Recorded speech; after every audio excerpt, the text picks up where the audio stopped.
We're looking for a cube, not like a rhombus. Oh, yeah, she's heavy. I've run into an issue. I did say it was going to be my biggest DIY challenge, so I don't know about you guys, but sometimes I make decisions and I think it's brilliant. I'm practically a genius. So although not my original plan, I mean half of this project is not my original plan.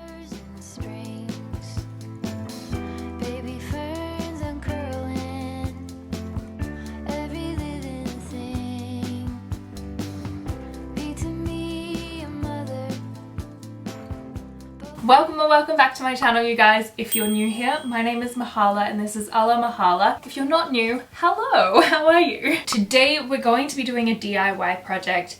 I think it's going to be my biggest DIY challenge to date. And it's just because there's a lot of very precise cuts that need to be made. The inspiration for this DIY today actually came from an image I saw on West Elm on Instagram. I will pop that up here for you guys. I love the wood pattern and the tone, and the checkerboard is very trendy and very in right now. So I'd really like to do my own version of this. Obviously I can't recreate it exactly the same because that wood would be incredibly expensive, I suspect. Although it could be a veneer, I'm not sure what they use, but it's really pretty stuff. We've got some wood behind me here, which means we need to get into a little bit of math and figure out exactly how we're going to build our framework for this piece. Okay, so my plan is to use a 1x4 to make my checkered squares. I need to measure and figure out exactly what size my squares are going to be because it is not exactly 1x4. Now that I know that this is 3.5 inches wide, I need to figure out how many pieces I want to go along the top.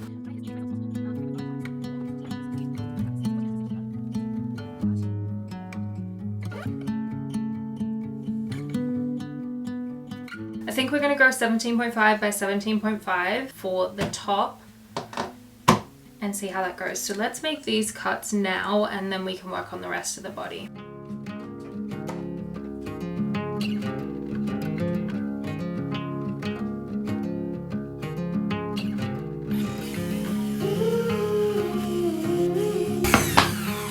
For the side pieces, what we need to do is take off 1.5 inches from the side, so that is 2 times 3/4, which is the thickness of the wood. That means that when I do piece it together with the top and the bottom, it will still form a cube, so it'll be 17.5 by 17.5 everywhere. It all points right to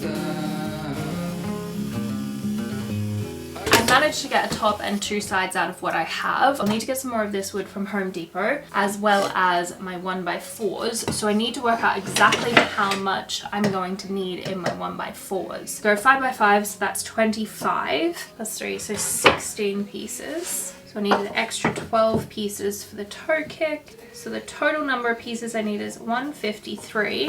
Okay, Google is my friend. Inches to feet. So I need about 45.8 feet of the 1x4s. Let's head to Home Depot, get some more of our framing boards and also our pieces that we're going to turn into squares.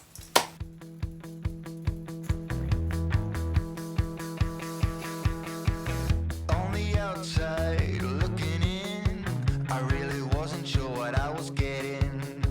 Between the high waves on the sea, waiting for something to get to me. This morning I've come in and I've cut the last pieces that I need for my cube. So now we need to put this cube together. So I'm going to grab my drill and my pocket hole kit and we're going to pocket hole each of these pieces and make our cube.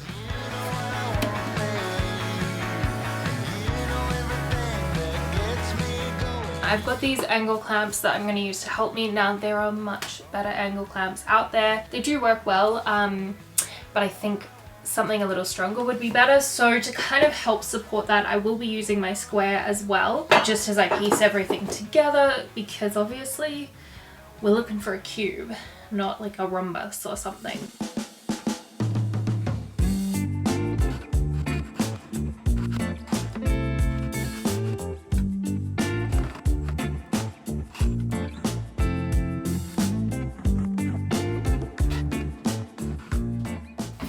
Guys, we have a cube almost. I need to put, oh, it's, yeah, Wow, she's heavy. I need to put the top on, but obviously can't do pocket holes because how am I going to get my drill inside this? So we'll drill that into here. So we'll do that now, and then we've got our cube shape done. But I think I'm going to do this on the floor because that was getting a little tricky.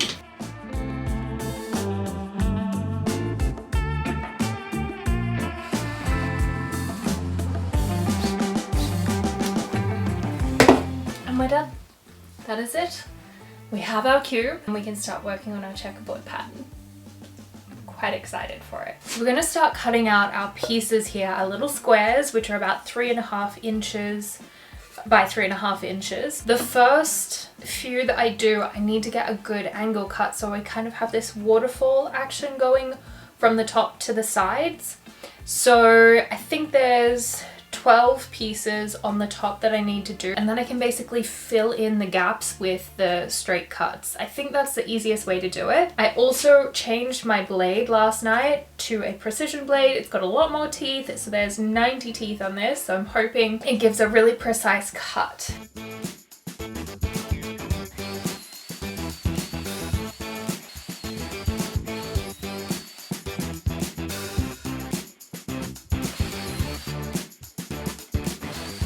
We're going to focus on the corner pieces because what I want to do is actually join them together with some glue and some tape so that then it's kind of going to create a cap where I know it's sitting perfectly when I pop it over the corner pieces or the corner section here. And to glue it down, I'm just going to use a little bit of carpenter's glue.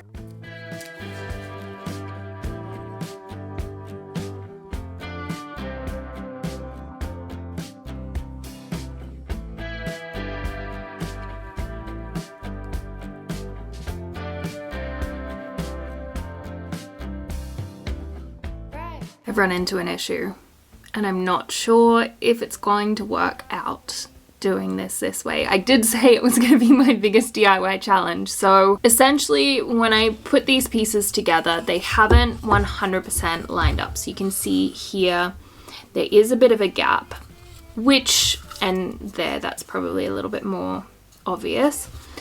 It's not a huge deal. I could wood fill that. The main issue is that there are some inconsistencies in the cuts, and part of that is because I'm trying to make these angled cuts using my miter saw without cutting my fingers. So the pieces are quite small, and that's just proving to be a little difficult to get them exactly precise. Now I am trying to trim them up so that they all line up, but it seems like every time I trim, there's a whole nother issue. This isn't working. It's not looking nice. I want this to look nice. I don't know. It's a bit of a pickle, but yeah, it's definitely a challenging project. So I'm gonna have a think about what to do. I'll come back to you guys tomorrow. I'm gonna sleep on it and I'll let you know. You guys, we have a plan. We're back on track. We're gonna get this project looking good. So I was kind of contemplating buying a whole new set of wood and getting 4x4 pieces of timber or lumber and just building cubes up. The only issue with that was that then I would have the end grain visible and I wasn't really wanting that. So I felt a little bit stuck. And then I spoke to my beautiful friend Chloe and she said to me, why don't you do some trim pieces with a 1x1 or something going along the edge. It is different to the beautiful waterfall edge that the West Elm piece had, but for now I like the idea of doing that trim around the edge. So I spent the better part of this morning cutting out, I think around about 150 square pieces. Each piece is 3.5 inches by 3.5 inches. Once those pieces were all cut out, I then went in with my 1x1s, or actually it's a little smaller than a 1x1. I think it's 5/8 by 5/8. So I will need to do a little sanding just to even everything out and make sure it's all sitting flush. So we got a lot of pieces of wood that we now need to put in place.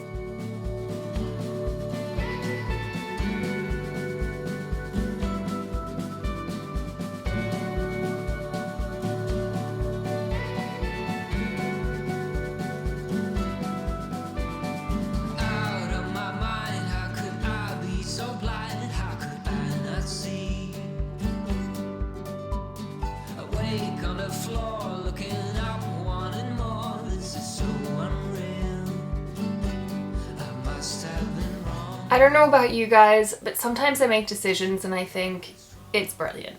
I'm practically a genius, only to realize when it's much too late that it was a huge mistake. I decided to use a 5/8 of an inch trim instead of a 1-inch trim. My thought process behind this was, if I sand down the squares that I've glued onto the block to meet that trim, then I won't impact the integrity of that square trim. It'll stay square, everything will line up, it'll be much better. What I didn't fully appreciate in that thought process was how much sanding I would have to do to get my 3/4 inch blocks to meet my 5/8 inch. In hindsight, I definitely should have bought the 1-inch trim, because instead of sanding down all of these cubes, I could have just sanded the trim down to meet them, and it would have been a much simpler process and probably saved me a lot of sandpaper. But I didn't do that, and they are glued on very securely, so there's no going back now. I need to sand all of these squares down to meet the trim so everything is flush. I think we're gonna start with a 60 grit and work our way up to a 220 grit to get this happening.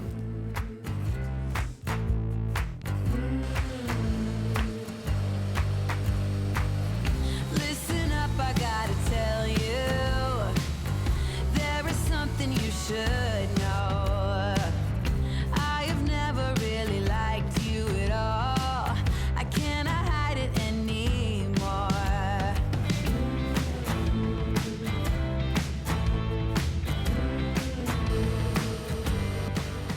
Guys, it's looking pretty good, but there are a couple of little gaps that I do want to fill. So I'm gonna go in with some walnut wood filler and just pop that in the major gaps. I don't feel the need to necessarily fill everything perfectly, because we do kind of want to see a distinction between the different pieces, and I'm also going with walnut because it will better match my stain. So we're just going to cover this, and then I'll go in with my final sanding, which will be with the 220 grit. At the moment we're up to 150.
I spent the morning sanding off all of the wood filler that I put on last night, so that's all now nice and smooth, which is good, so we can move on to the base. I also cut all of my pieces, so essentially it's pieced together with some plywood and then my 1x4s, which I did trim down slightly, so instead of it being 3.5 inches by 3.5, it's 3.5 by 3, so it's just the tiniest bit trimmed down. And then I had actually intended to trim it down to 2.5 inches just to tidy it up, and then this happened, and I don't know if you guys can tell on camera, but it is super uneven. Also, that end bit broke off on this side, but that was just like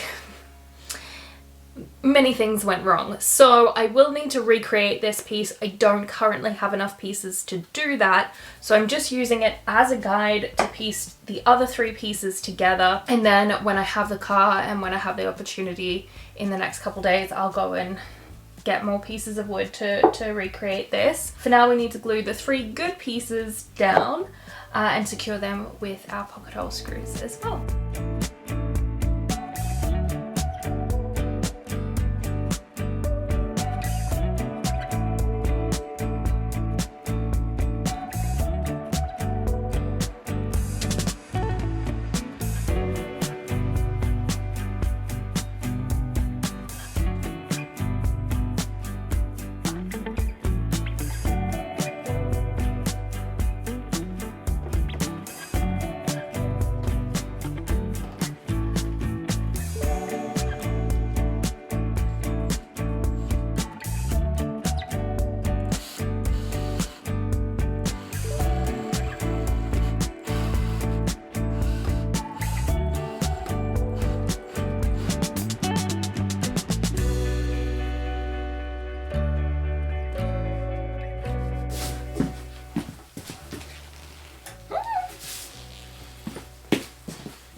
I kind of wish that I had made the base a little bit bigger and shorter. I think it would have actually looked better, which is what I think actually the base is a little bit more bigger and shorter in the picture. But that's okay, you know, still pretty cool. Let's get some stain on here. I'll grab the stains and then we can talk through the color options.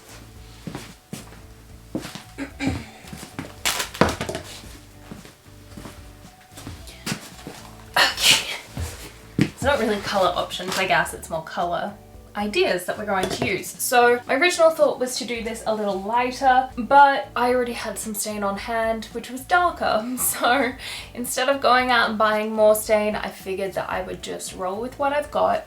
I still think it's going to look cool, so we're doing two colors. The first one will be dark mahogany, and then the second one is dark walnut. Basically, I did a little test on this block here. I've got the two colors on there. This one here is the dark mahogany, this one here is the dark walnut, so you can just see that there's only a couple shades difference between the two. And I did put the dark walnut straight over the top of the dark mahogany. So we're going to take this one, the dark mahogany, and we're going to cover the whole thing. Then we will section off each individual square and go over the top with the walnut. Starting with the dark mahogany, we're just gonna wipe this on. Oh, I'm slipping away, so don't let me go, nah, nah, nah, nah. I'm all up in that love haze, so where do we go, nah, nah? Just let me know that I am safe here in your arms. I wanna stay, stay.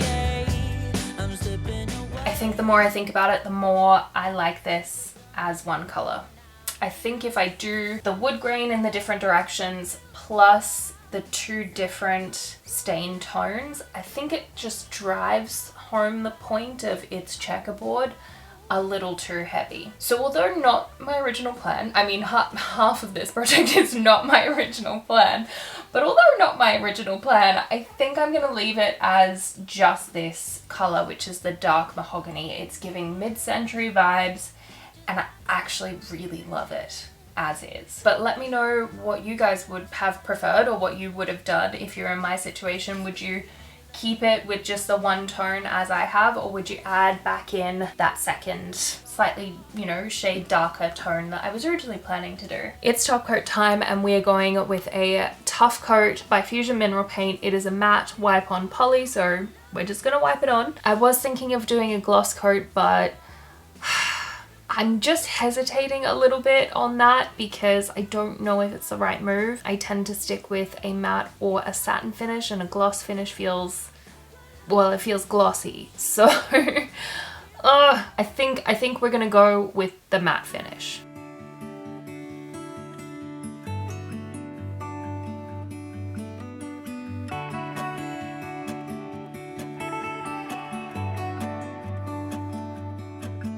It's the same old story being told inside my head. I'm too shy to straighten up my bones and be a man. I gotta tear this wall apart. Well, you guys, this project, this very challenging DIY project is done. I am happy with the result, which is great. I think it looks really cool. Obviously different from the inspiration image, but it was just for inspiration. And then of course the many challenges that I had on the way. I think if I was to change anything in this project, it would be the base. I would like it to be wider and lower. So it's a little bit more dramatic but subtle. Is that a thing? Can you have both? I don't know, but that's just how I see it in my head. So if you guys do this project, maybe try it out with the bigger base. But overall, I think she's looking really good, and I am very happy with the result. So if you guys also enjoyed this video and this DIY challenge, hit the like button, subscribe, the bell notification, all that fun stuff. It helps me out if you do, so please do it. I will see you guys next week with hopefully a slightly less challenging DIY. but we'll see. I think I want to try out a new power tool, so it might just be challenging anyway.